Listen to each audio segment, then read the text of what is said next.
রাজশাহীতে মেহেদী হাসান হিমেল নামের নিষিদ্ধ ঘোষিত ছাত্রলীগের এক নেতাকে পিটিয়ে পুলিশে সোপর্দ করা হয়েছে। গতকাল বৃহস্পতিবার রাতে নগরের মালোপাড়া এলাকার একটি রেস্তোরাঁর সামনে থেকে তাকে আটক করেন শিক্ষার্থীরা।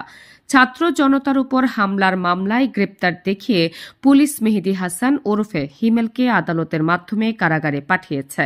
তিনি রাজশাহীর বেসরকারি নর্থ বেঙ্গল ইন্টারন্যাশনাল ইনস্টিটিউটের সাবেক শিক্ষার্থী। বর্তমানে রাজশাহী মহানগরের বসবাস করেন। তার গ্রামের বাড়ি চাঁপাইনবাবগঞ্জের শিবগঞ্জে।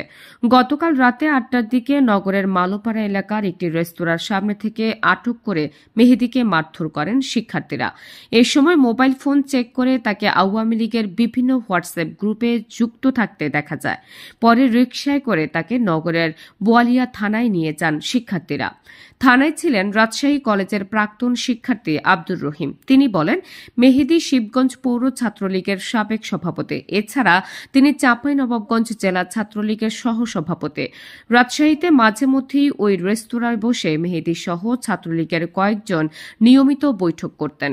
খবর পেয়ে রাতে তারা সেখানে গেলে অন্যরা পালিয়ে যান। তবে মেহেদীকে তারা ধরে ফেলেন। এরপর তাকে পুলিশে সোপর্দ করা হয়।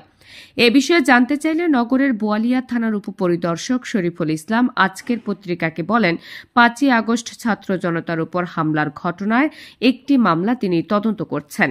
সেই মামলায় মেহেদীকে গ্রেপ্তার দেখানো হয়েছে। আজ শুক্রবার তাকে আদালতের মাধ্যমে কারাগারে পাঠানো হয়েছে। নাহার নিশি, সিএন বাংলা, ডেস্ক রিপোর্ট।